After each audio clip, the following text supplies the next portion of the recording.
आरव के जीवन में राघव और करण के बीच का समीकरण हमेशा से ही जटिल था। दोनों के बीच प्रतिस्पर्धा थी, लेकिन अब बात सिर्फ जीतने की नहीं रही। आरव के प्रति दोनों का बढ़ता हुआ लगाव एक अनकहा तनाव बन चुका था। ये तनाव ऐसा था जिसे न तो वे एक दूसरे से छुपा सकते थे, ही आरव से खुलकर कह सकते थे। ऑफिस की एक लंबी मीटिंग के बाद आरव ऑफिस की बालकनी में खड़ा था। शहर की रोशनियां उसकी आंखों के सामने टिमटिमा रही थीं, लेकिन उसका ध्यान कहीं और था।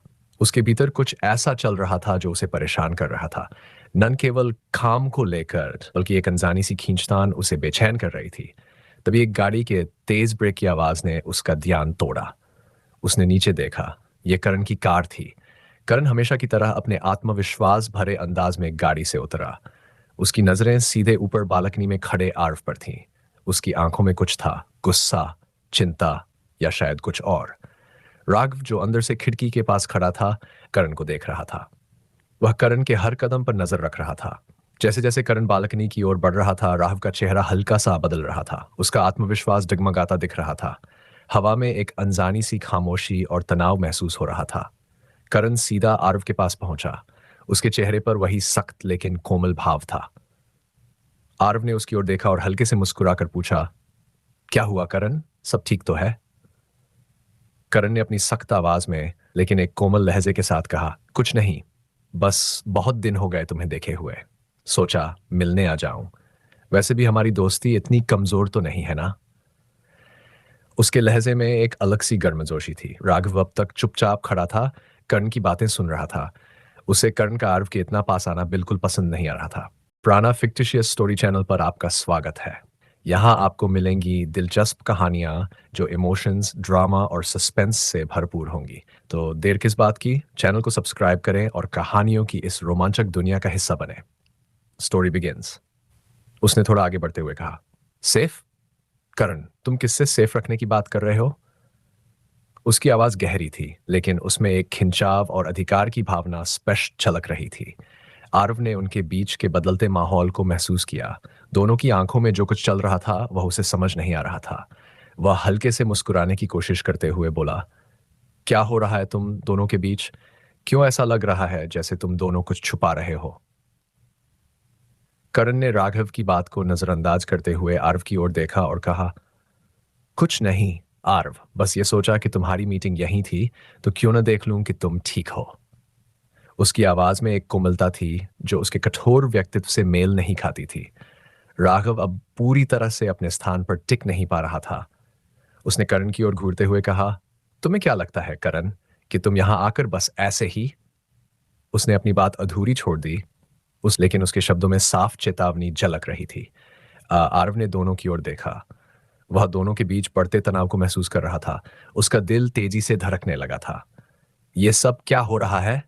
उसने खुद से पूछा। कर्ण और राघव के बीच की खामोशी अब और भी गहरी हो चुकी थी। उनकी आंखें एक दूसरे से सवाल कर रही थीं। आरव यह सब देख रहा था, लेकिन इस स्थिति को समझने में असमर्थ था। वह जानता था कि दोनों के बीच हमेशा कुछ जटिल था, लेकिन अब यह जटिलता और बढ़ गई थी। रात का समय था। शहर की रोशनियां अब और तेज हो गई थी, लेकिन बालकनी में खड़ा आरव यह तय नहीं कर पा रहा था कि यह रोशनी उसे राहत दे रही थी या और उलझा रही थी। क्या यह प्रतिस्पर्धा थी या कुछ और जो कहीं गहराई में छुपा हुआ था? आरव के सवाल अभी बाकी थे और शायद जवाब भी जल्द ही मिलने वाले थे। हवा में अब भी एक अजीब सा सन्नाटा था। आरव अपने डेस्क पर बैठा नए प्रोजेक्ट प्रपोजल पर ध्यान केंद्रित कर रहा था। उसे यह अंदाजा भी नहीं था कि मीटिंग रूम के बाहर दो शक्तिशाली आदमी, राघव और कर्ण, उसके लिए एक अदृश्य लड़ाई लड़ रहे थे। राघव राघव हमेशा से शांत और आत्मनियंत्रित रहने वाला इंसान था, लेकिन जब से उसने आरव को करीब से जाना था, उसकी भावनाओं में हलचल मच गई थी। हर बार जब वह आरव को देखता, उसे ऐसा लगता जैसे वक्त थम गया हो। आरव की मुस्कान, उसकी बात करने का अंदाज, हर चीज उसे खींचती थी। लेकिन वह यह भी समझ नहीं पा रहा था कि यह खिंचाव किस हद तक बढ़ चुका था। राघव की सबसे बड़ी समस्या थी कर्ण। करण का आरव के प्रति रवैया उसे परेशान करता था। करण का आत्मविश्वास, उसकी कशिश और आरव को देखने का तरीका राघव के अंदर जलन पैदा करता था। अगले दिन राघव अपने आप को आरव के डेस्क के पास खड़ा पाता है। उसके कदम अनजाने में ही वहां आ गए थे। आरव अपने काम में इतना डूबा हुआ था कि उसने राघव को आते हुए नोटिस भी नहीं किया। काफी मेहनत कर रहे हो, राघव ने हल्के से मुस्कुराते हुए कहा। आरव ने सिर उठाया, थोड़ी देर के लिए चौंक गया, फिर हल्के से मुस्कुराया। हाँ, बस प्रोजेक्ट जल्दी खत्म करना है। ये डील हमारी ही होगी, फिक्र मत करो। राघव उसके पास झुककर प्रोजेक्ट को देखने लगा। उनके बीच की नजदीकी में कुछ ऐसा था जो हवा को भारी बना रहा था। आरव थोड़ी देर के लिए असहज हो गया। दोनों के बीच का यह पल अनकहा और अजीब था, जैसे कि कोई अनदेखा चुंबक उन्हें पास खींच रहा हो। राघव ने आखिरकार खामोशी तोड़ते हुए कहा, तुम्हें थोड़ी देर आराम कर लेना चाहिए। अपने ऊपर इतना दबाव डालने की जरूरत नहीं है। आरव ने हल्के से मुस्कुराकर उसकी बात टाल दी। मैं ठीक हूं राघव, काम खत्म करना जरूरी है। तभी दरवाजे पर दस्तक होती है। सर, करण सिंघानी आपसे मिलना चाहते हैं। सिक्योरिटी की आवाज ने उस पल को तोड़ दिया। करण कमरे में अपने आत्मविश्वास से भरे अंदाज में दाखिल हुआ। उसकी चाल और निगाहें अपने आप में बयान कर रही थीं कि वह यहां किस लिए आया है। लेकिन जैसे ही उसने राघव को देखा, उसकी मुस्कान थोड़ी तेज हो गई। राघव, उसने सामान्य लहजे में कहा, लेकिन उसके शब्दों में छुपा हुआ अर्थ राघव को साफ सुनाई दिया। राघव सीधा खड़ा हो गया, उसका चेहरा अचानक ठंडा और गंभीर हो गया। करण, उसने सिर हिलाते हुए जवाब दिया, लेकिन उसकी आवाज में एक हल्की चेतावनी छुपी हुई थी। करण की नजरें आरव पर टिकी हुई थी। क्या तुम व्यस्त हो आरव? उसका लहजा सामान्य था, लेकिन उसमें एक चुनौती का हल्का सा संकेत था। आरव ने जवाब दिया, नहीं, बस प्रोजेक्ट खत्म कर रहा हूं। कोई बात है? करण ने एक छोटी सी मुस्कान दी और कहा, मैं सोच रहा था कि क्यों न हम दोनों कॉफी के लिए बाहर चले। वैसे भी तुम्हें एक ब्रेक की जरूरत है। यह सुनते ही राघव का जबड़ा कस गया। उसका शरीर अनजाने में ही आरव के करीब झुक गया, जैसे वह उस पर अपना दावा जताना चाह रहा हो। आरव को कहीं जाने की जरूरत नहीं है करण, वह यहां बिल्कुल ठीक है। अगर उसे ब्रेक चाहिए होगा तो मैं देख लूंगा। आखिरकार वह अब मेरे ऑफिस में काम करता है। राघव ने सख्ती से कहा। कमरे का माहौल अचानक गर्म हो गया। करण का चेहरा थोड़ी देर के लिए सख्त हो गया, लेकिन उसने अपनी मुस्कान बनाए रखी। मुझे लगता है कि आरव जानता है कि उसे क्या चाहिए, करण ने शांति से कहा, लेकिन उसकी नजरें राघव को चुनौती दे रही थीं। आ, आरव, जो दोनों के बीच पड़ते तनाव को महसूस कर रहा था, तुरंत बीच में आ गया। मैं आज रात कहीं नहीं जा रहा हूं करण, बहुत काम है जिसे खत्म करना है। धन्यवाद, लेकिन मैं ठीक हूं। करण ने एक आखिरी बार मुस्कुराया, लेकिन उसकी आंखों में एक हल्का सा अधिकार का भाव था जिसे राघव ने नजरअंदाज नहीं किया। जैसा तुम चाहो, करण ने कहा और कमरे से बाहर निकल गया। दरवाजा बंद होते ही आरव ने राघव की ओर देखा। सब ठीक है राघव? उसने थोड़े संदेह के साथ पूछा। राघव ने कुछ देर के लिए चुप्पी साध ली। फिर उसने गहरी सांस लेते हुए कहा, मुझे यह पसंद नहीं कि कोई और तुम्हारे करीब आए। आरव ने हैरानी से उसकी ओर देखा। आपका मतलब क्या है? उसने धीरे से पूछा। राघव की नजरें थोड़ी गहरी हो गई, लेकिन उसने जल्दी से अपने चेहरे पर एक हल्की मुस्कान लाकर कहा, कुछ नहीं, चलो काम पर ध्यान देते हैं। लेकिन आरव को महसूस हो रहा था कि बात इतनी सरल नहीं थी। राघव की आवाज में जो खिंचाव था वह हवा में झूल रहा था, और उसकी आंखों में जो आरव ने देखा था, उसने आरव का दिल तेजी से धड़कने पर मजबूर कर दिया था। राघव का यह व्यवहार क्यों था? क्या वह सिर्फ प्रोटेक्टिव था या फिर इसके पीछे कुछ और गहराई थी? कैफे में एक गहरी शांति फैली हुई थी। बैकग्राउंड में धीमा सा म्यूजिक माहौल को हल्का कर रहा था। कम रोशनी और खाली टेबलों ने इसे एकदम परफेक्ट जगह बना दिया था, जहां कोई भी खुलकर बातें कर सके। राघव और आरव कोने की टेबल पर बैठे थे। दोनों अपनी अपनी कॉफी कप था में खामोशी में खोए हुए थे। उनके बीच का तनाव इतना घना था कि जैसे एक अदृश्य दीवार खड़ी हो। कोई कुछ कहने को तैयार नहीं था, लेकिन उनके अंदर की बेचैनी टेबल के आर पार महसूस की जा सकती थी। तभी दरवाजा खुला। करण कैफे में दाखिल हुआ। उसके कदम धीमे और आत्मविश्वास से भरे हुए थे। उसकी नजरें पूरे कैफे में घूमी, और जैसे ही उसने राघव और आरव को एक साथ देखा, उसके चेहरे पर एक अजीब सी मुस्कान उभर आई, खतरनाक और चुनौतीपूर्ण।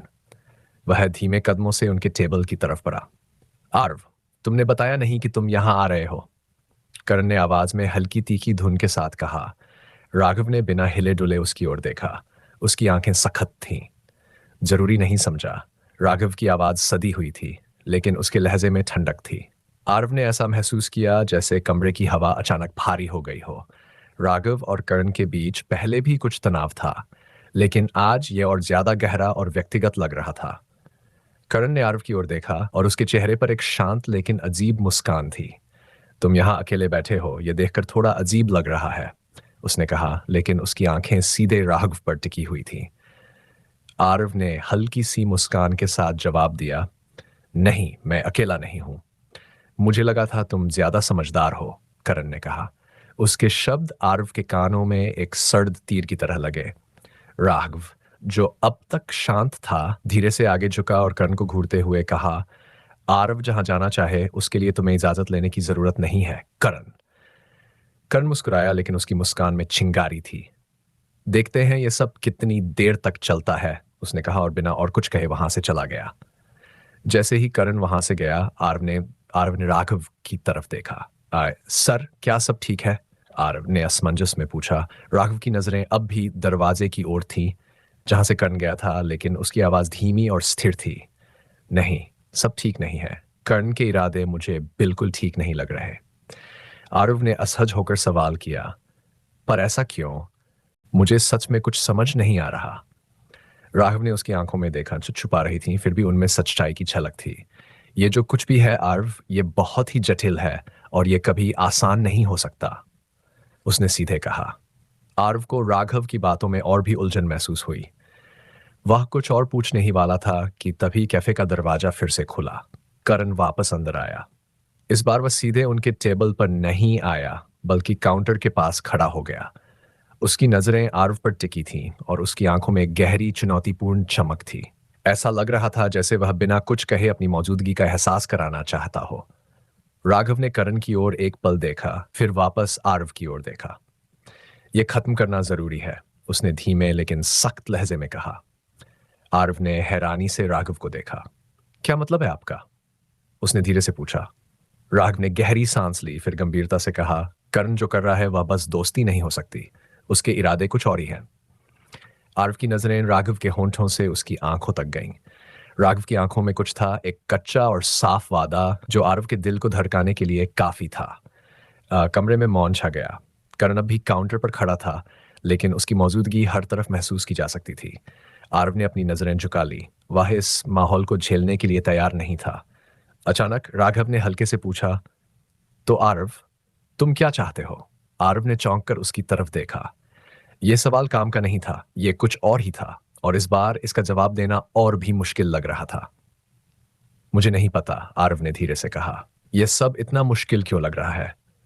राघव ने उसकी आंखों में गहराई से देखते हुए कहा, क्योंकि कुछ चीजें आसान नहीं होती, खासकर वो जो दिल से जुड़ी होती है। आरव ने कुछ पल के लिए उसकी बातों को समझने की कोशिश की।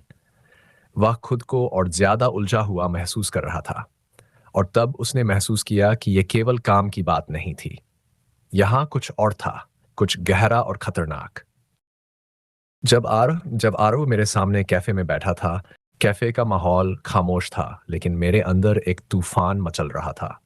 आरव मेरी आंखों के सामने था, लेकिन लगता था जैसे वो मुझसे मीलों दूर हो, और शायद अब वक्त आ गया था कि मैं चुप्पी तोड़ दूं।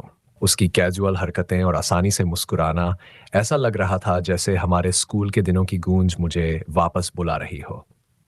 मैं हमेशा उसके पास था, उसका सबसे करीबी, उसका दोस्त बनकर, उसका राजदार बनकर, वो इंसान जो उसे सबसे बेहतर समझता था। लेकिन जो आरव कभी नहीं समझ पाया, वो ये था कि मैं एक राज छुपा रहा था, मेरा उसके लिए प्यार। ऐसा प्यार जो हर बार दर्द देता था जब भी मैं उसे देखता, जब भी मैं उसके पास होता, और जब भी और के लिए बात करता।